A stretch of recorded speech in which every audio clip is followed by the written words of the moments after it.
Oui, monsieur William Van Andrega, hein, si ça vous intéresse. Euh, sur.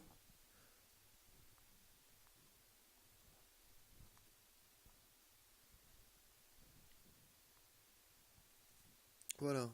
Hmm. Les petits morceaux, fragments touchés par la foudre étaient enterrés. Et les citoyens de Pompéi n'enterraient pas, comment dire, vraiment la foudre, mais son effet immatériel, mais pourtant matériel. Donc cette double problématique du matériel immatériel contenant contenu que j'ai traité sur les vases en céramique au temps de l'Égypte antique, comment ils ont pu arriver à faire un trou ovoïde dans un matériel très très dur. Donc ils n'étaient pas censés avoir la technologie. Moi j'ai prouvé scientifiquement que les civilisations étaient systémiques. Donc voilà. Dans ce cas précis, quand on ne peut pas accéder au divin, qu'est-ce que c'est la foudre? C'est du divin, c'est Jupiter, c'est Zeus.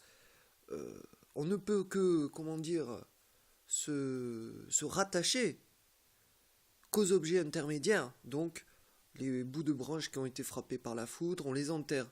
On dit qu'on enterre la foudre, mais en fait,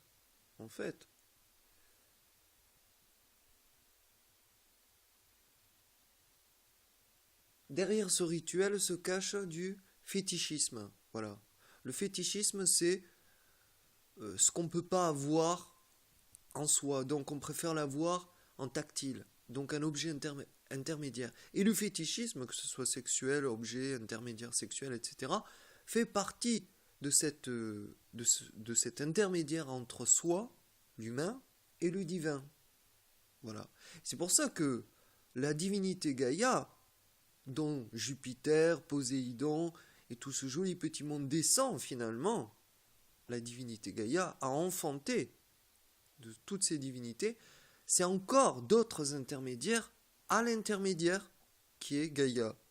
C'est-à-dire si il devait y avoir un seul Dieu unique, ce serait la conscience Gaïa, le système autorégulé traité par l'hypothèse Gaïa de James Lovelock. Donc, si on rejoint l'archéologie et la cosmologie avec les découvertes des pyramides, hein, l'anthropologie, procédés systémiques des consciences humaines, psychanalyse, etc., il faut considérer le fétichisme, le rituel, comme un intermédiaire supplémentaire à l'intermédiaire inhérent à la nature humaine, qui est que comme on ne peut pas avoir accès à Dieu, puisqu'il est immatériel, c'est le tout et l'infini, on est obligé, nous, pour prendre conscience de la divinité supérieure, des objets intermédiaires ou des systèmes intermédiaires comme la civilisation, la culture, le culturel, le culturel. C'est pour ça que, par exemple, dans la Bible, Dieu a séparé les peuples avec différents langages pour qu'ils ne se comprennent plus, pour qu'ils se fassent la guerre, parce qu'ils ont voulu atteindre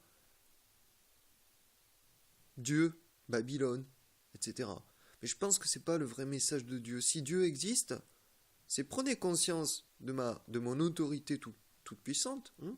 Faites votre petite popote vie tranquillou dans votre coin, mais un jour ou l'autre, vous vous apercevrez de ma surpuissance cérébrale et physique, que je suis Dieu.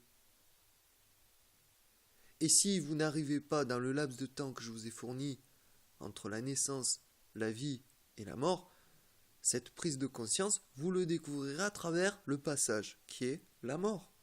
Et c'est ça, l'objectif est la substantive moelle de la signification anthropomorphique, là je parle d'anthropomorphie, du rituel et des objets intermédiaires qu'est le fétichisme. Donc c'est pas la foudre qu'ils ont enterrée, mais l'intermédiaire entre eux et Dieu. L'intermédiaire de l'intermédiaire entre eux et Dieu, entre le vivant et le tout-puissant.